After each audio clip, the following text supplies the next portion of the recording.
Wait a minute. Have you heard the weird tales of the Whistler?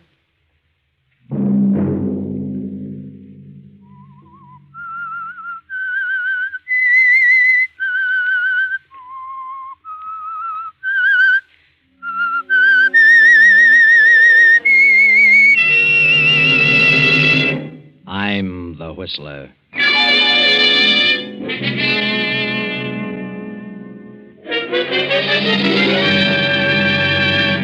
Sunday night, and again CBS presents The Whistler.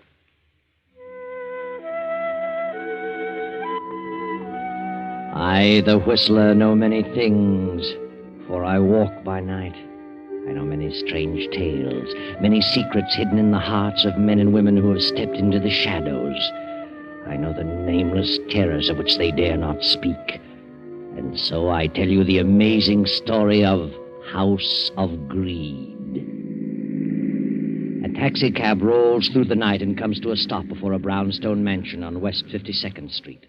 The driver opens the door, and a handsome, well-dressed man steps out, pays the driver, slips quickly up the stairs, fumbles with a bunch of keys, but the door opens. Oh, hello, Jackson. Mr. Talbot, welcome home, sir. Where's Mrs. Talbot? Oh, she left 3 days ago. Went to the place in the Catskills. There's a note on your desk, sir. Oh, good. Your brother, Frank, is waiting in the library. Oh. Hello, Frank. What do you want? John. Now, look, Frank, I told you the last time I'd give you no more money. Oh, but it isn't gambling debts this time. I'm reforming. I'm going to settle down and work. Work? I met a big cattleman from South America. He has a very lovely daughter. And she talked her father into letting me buy an interest in the business. How much? 10,000. Oh, I'm sure I'll make good, John. Oh, very well. I don't mind doing something like that for you. When are you leaving? Tomorrow. I've had a plane reservation for 4 days. Mm-hmm. Thanks for the check, John. You're a swell guy.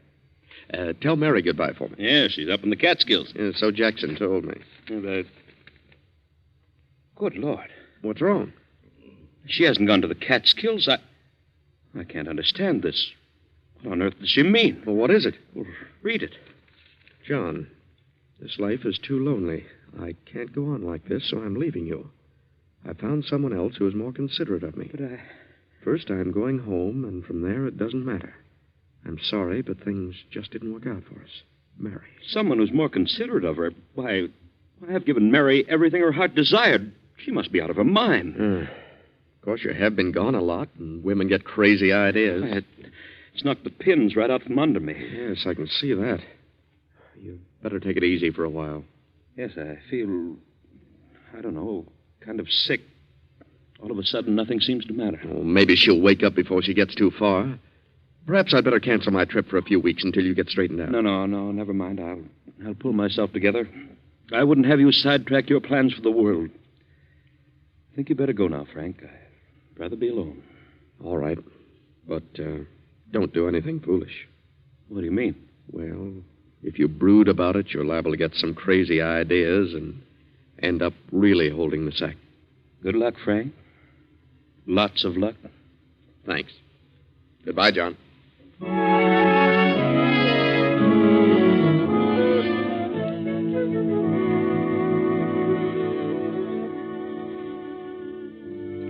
John sits for the remainder of the night staring over the top of his desk. The next morning, he closes the house and starts on Mary's trail, which takes him to London, Paris, Berlin, all over Europe, but to no avail. Finally, he drops his active interest in his business and goes to live in his country estate. Then one day, 14 years later, he finds himself on a honeymoon. He has married a widow named Helga. Well, John, dear, we got away without too much trouble. Well, it does seem a bit silly, rice and honeymoons at our age. Our age? Well, you sound as though we're a couple of old grannies. I'm 36 and you're 45, and I certainly don't feel old. Why, of course you're not, Helga.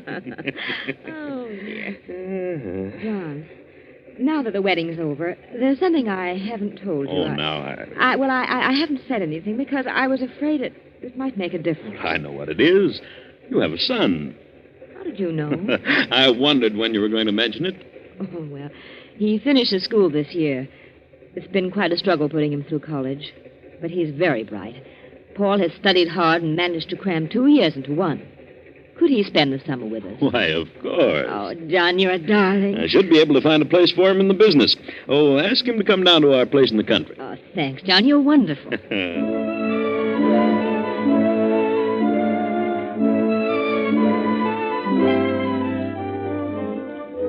So Helga's son, Paul, came to spend the summer at the country place. And he stayed the next winter, and the following summer, and the next winter. Now it is summer again, and Paul is still visiting his mother and stepfather. The first year, he worked in the office every day until noon, and found business very boring, so finally he quit going to the city at all. But, Mother, I've looked the whole thing over, and there's nothing there that interests me. Well, you could learn about the business. You seem to be able to learn anything else you want to. But I don't care for business. Oh, you're a fool. I worked my knuckles to the bone to give you an education. I married John Talbot to give you a chance to do something. John has no children. It's a huge business. And one day you could control the whole thing.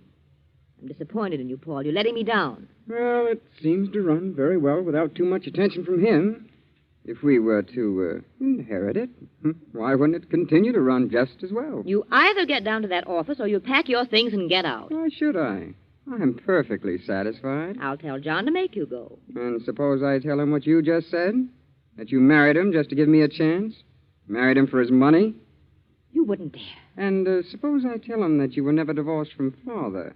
That he's still down in South America, still wandering around trying to find a gold mine? If you dare open your mouth, I'll... Hello there. How are you, Helga? What's this I heard about South America? Oh, why, nothing, darling. Paul was just talking about someone he met from down there. Who do you know from South America, Paul? Fellow, I met him today. Were you in the city today? No, I was down the village. I didn't suppose you'd been out of the house today. What's his name? Why, I don't remember. I didn't think you would.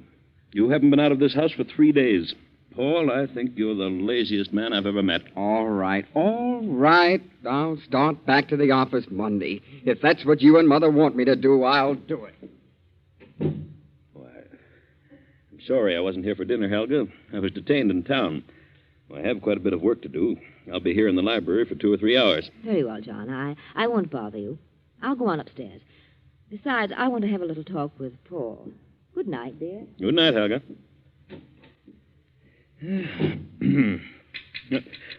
What on earth? Who's out there? Who are you? What do you want out there? May I come in? I want to talk with you. Well, why do you come to the library windows? Why didn't you ring the bell? I didn't want to cause a disturbance. Disturbance? What do you mean? May I come in? Yes, come ahead. Don't you know me, John? Good Lord. Mary. I'm sorry, John. I had to talk with you. I saw the light in the library. What do you want? I need your help. Where have you been all these years? Oh, every place. Are you still filled with resentment?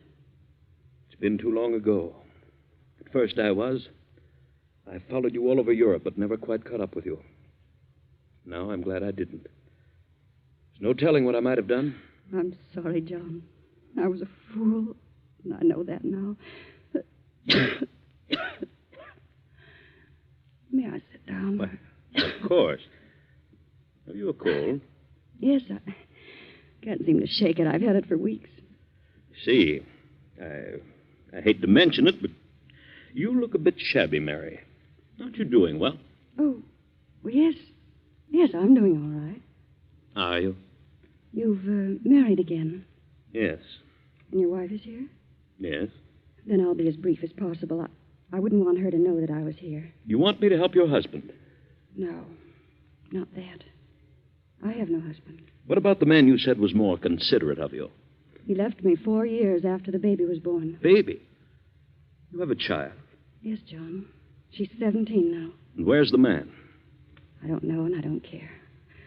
Oh, John, I made the biggest mistake of my life. I should have known better. But he practically carried me off my feet. And I learned later, to my sorrow, that he was not worth shooting. Where's your daughter? She's in a school in Vermont. I've worked hard to give her an education. I've done everything I could do to give her a chance. I've not seen her very often.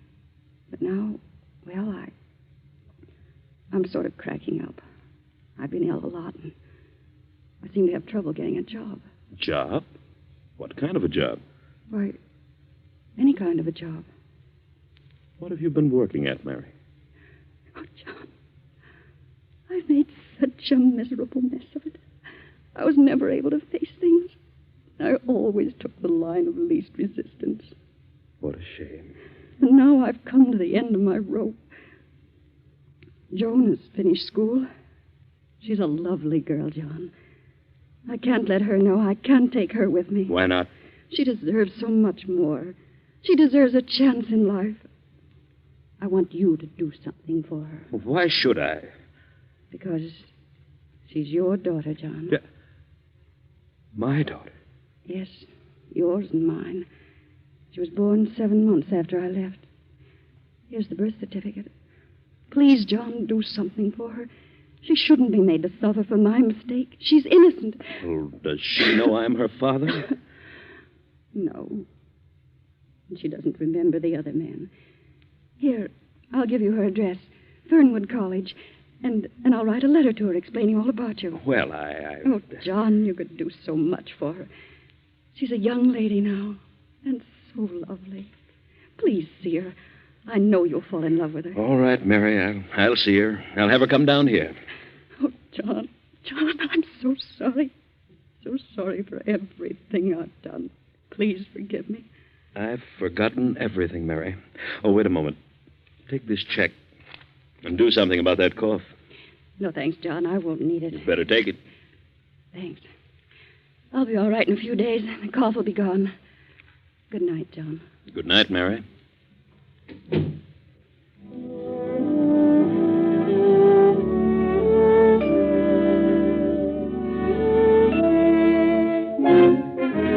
If he brings this girl here, do you realize what it means, Mother? Yes? It's his own daughter. If he falls for her, if he likes her, he'll change his will and split the estate. She's entitled to it, isn't she? Now, why should she be? Strange girl he didn't even know existed. Popped up out of nowhere and cheats us out of half the estate. I know what you mean. We've been here for several years. You're his wife. It isn't fair. What would you do about it, Paul?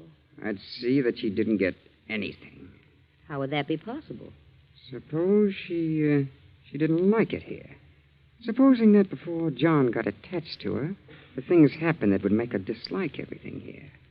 If she runs away soon enough, he won't change his will. Perhaps you're right. And if she doesn't? Then maybe something could happen to John. Later, something could happen to the girl. But in any event, the will must not be changed. Where do you get such ideas?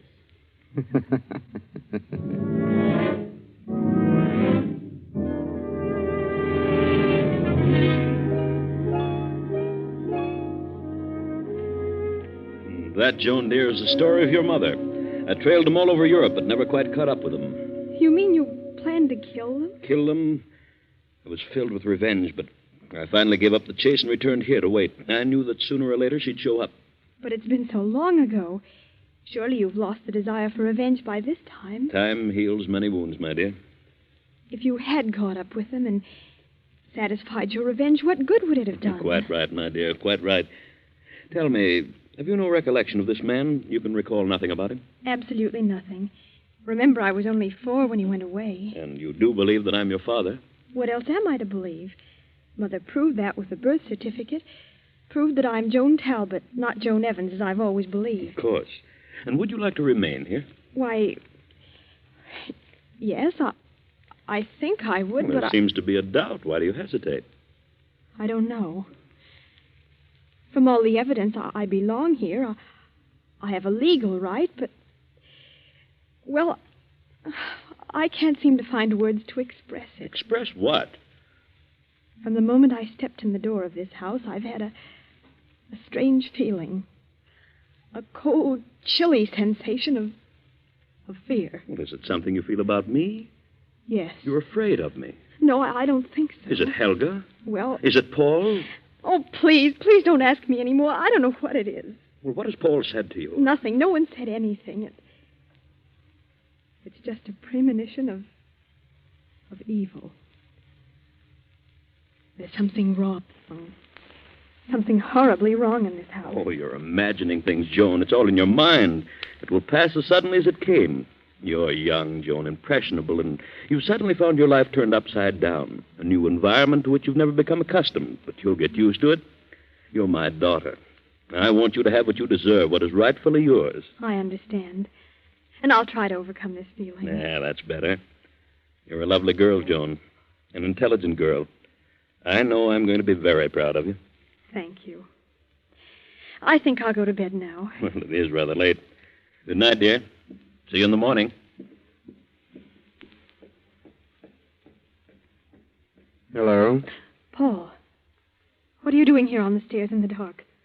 I wanted to tell you something. What? You're very, very beautiful. Your eyes, your hair, just like gold. Gold moonbeams. And soft. Paul! And your throat. Your throat is slender and soft. Like...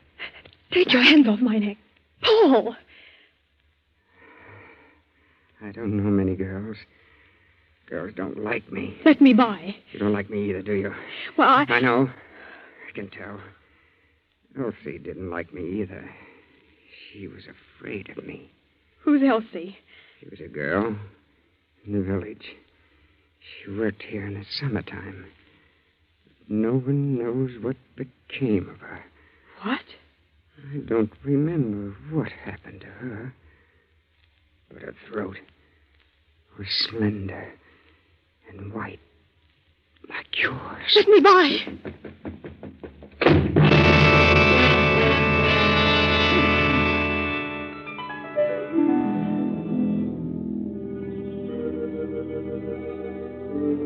Joan. What? Who's here? Who's in this room? Don't turn on the light. Helga. What do you want? I must talk to you. What about? You're not safe here. No one is safe in this house. You must leave at once. What do you mean? What's wrong? The house is wrong. It's filled with evil and hate. I know. Why do you stay? I can't leave. It's too late. But you must go at once. Do you mean that Paul? That's part of it. And what else? John. John? What about him? I can't tell you. But you must believe me. What about my father? He doesn't believe he is your father. And he's planning to get revenge on your mother through you. I don't believe you. I won't. Get away while you have a chance. No. I won't run from it. I'll face it, whatever it is. Very well.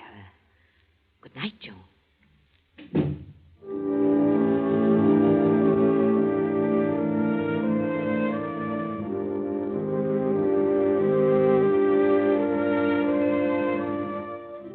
Now it is nearly midnight. John still works at his desk in the library. But outside, a man steps softly through the trees upon the terrace, quietly opens the library doors, and steps in. Hello, John. Frank. Good Lord. Yes, Brother Frank. Well, why don't you say something? Come in, or get out, or something. Why, come in, Frank. You fairly knocked me off my feet. I didn't know whether you were alive or dead. It's been a long time, John. Why haven't you written me? Well, I was hoping I could make a go of that ranch and pay you back, but I guess I was just born unlucky. Oh? They had a revolution and cleaned Senor Gonzalez out and me with him. Well, that's too bad, Frank. But you're still the same steady, reliable John. Yes, sir, I've tried my darndest to be like you, but, well, it just isn't in me. I don't have what it takes. The last 2 years, I've had a pretty tough time. I caught some sort of a malarial fever down there, and it's impossible to get rid of it. Keeps recurring. You certainly don't look well. You've aged quite a bit. You better have Dr. Richards look you over tomorrow. She's still kicking around? I thought he'd be gone long ago. How's your new marriage turned out? Oh, very well. Very well indeed. Good. Ever hear from Mary? Yes. She came to see me. I knew she would eventually. She was broke and quite ill. She'd had a tough time of it. And you helped her out. You would. You couldn't turn anyone down. Well, she was mainly interested in my helping the girl. She had her in a school in Vermont. And so now you're taking care of both of them. What else could I do? Good old Joe. I sent for the girl and brought her down here. She's a lovely child. Sweet as can be. And you'll give her everything her heart desires, I suppose. And then you'll have another problem on your hands with Joan. A girl 17 either wants to get married or go to college. Oh? Well, I've decided that. Really? I'd like to send her to Wellesley. Good. Isn't every man who can have... Just a minute, Frank. I'll be right back. Well, what are you doing out here in the hall at this time of night for? Oh, well, Mother sent me down to see why you hadn't come up to your room. Oh. Well, tell her I'll be up in a few minutes. Yes, I'll tell her. My stepson, Paul. His mother thought I was staying up unusually late. Oh, well, I'll run along. Good heavens, it's after 12. When's the last train back to the city? 12 o'clock. You've missed it. Well, when's the next one? 5 a.m. Oh. Well, I suppose I'll have to wait for that. Can you put me up? Yes, of course, Frank. Oh, thanks. Well, wait a moment, Frank. I probably won't be up when you leave, so I'll give you this now. Oh, now, John, I didn't come here for that.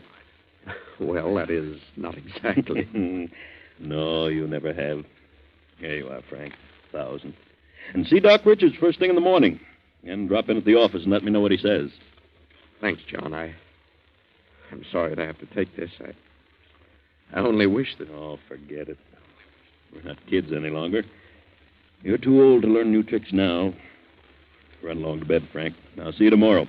Oh, take the guest room at the head of the stairs. Good night, John. See you in town at noon. Night, Frank.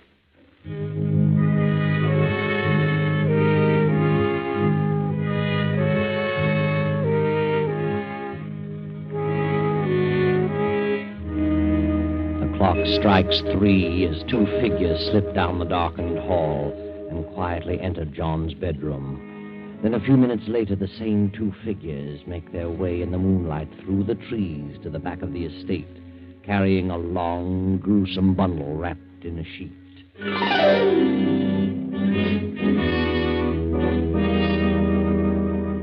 Now it is 3 nights later, and Joan, Helga, and Paul are in the library as Joan paces back and forth anxiously.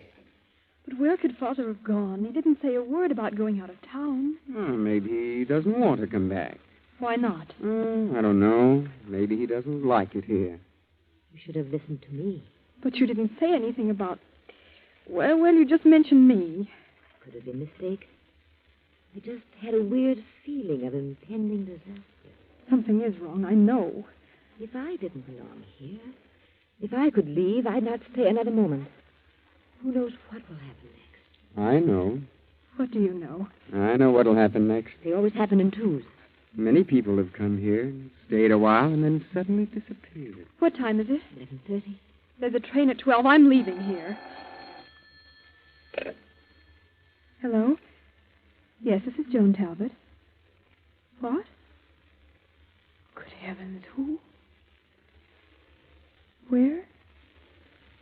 Yes. Yes, I understand. Yes, I'll be here. Yes. Who was it? I don't know. I've never heard anything like it. What do you mean? It was a man, and he... What man? He said he had a message for us, and he'll be here at 12 o'clock, and to wait for him in the library. The police? I don't know. He said he'll come to the garden windows, to the library window. Who could it be? I don't know. But we'll wait. I'm going to see this through.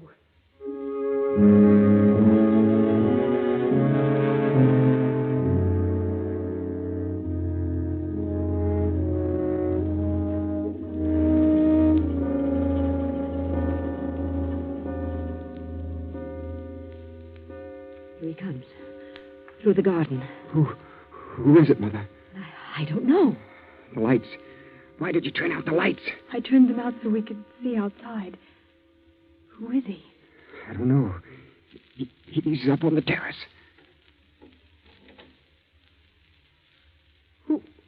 Who are you? What do you want? I came to talk to you. What about? About what happened here at 3 o'clock in the morning several days ago. Nothing happened. Nothing. But something did happen. Turn on the lights. No, don't turn them on. You couldn't see me if you turned on the lights. Paul, good Lord. Was it you who phoned me? I spoke to you, but I didn't phone you. Mother. What happened in this house at 3 o'clock several days ago? A man was murdered. What? Paul. Turn on the lights.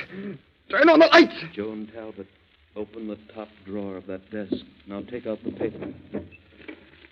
It says, on the night of August 5th, we, the undersigned, murdered John Talbot in his bedroom and buried his body on the estate. We didn't.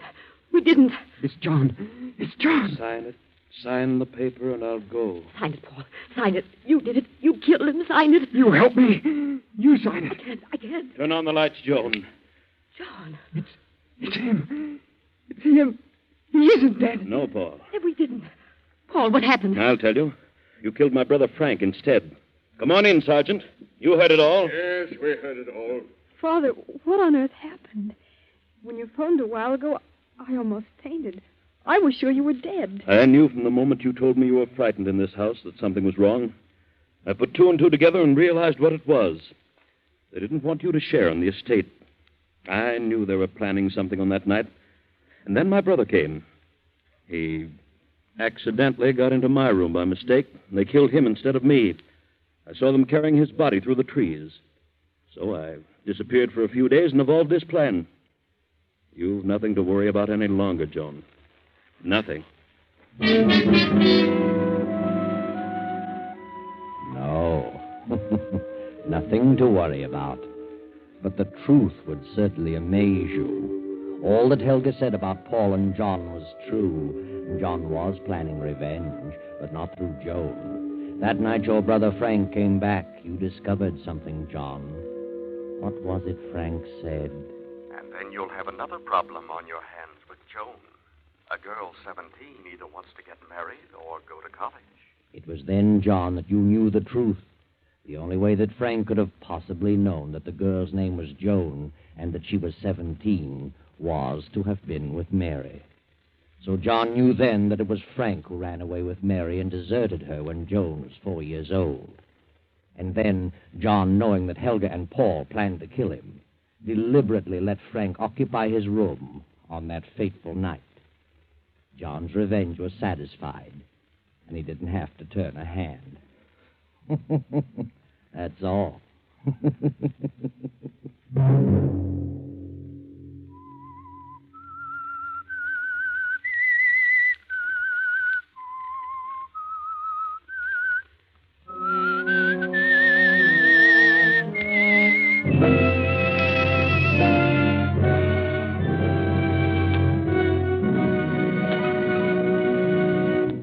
CBS has presented The Whistler.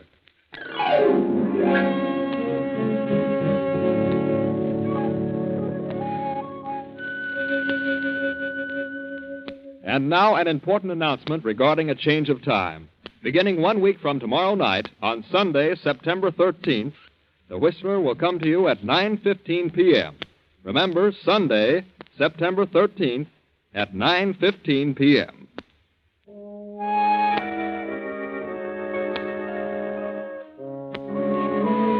Original music for this production was composed and conducted by Wilbur Hatch.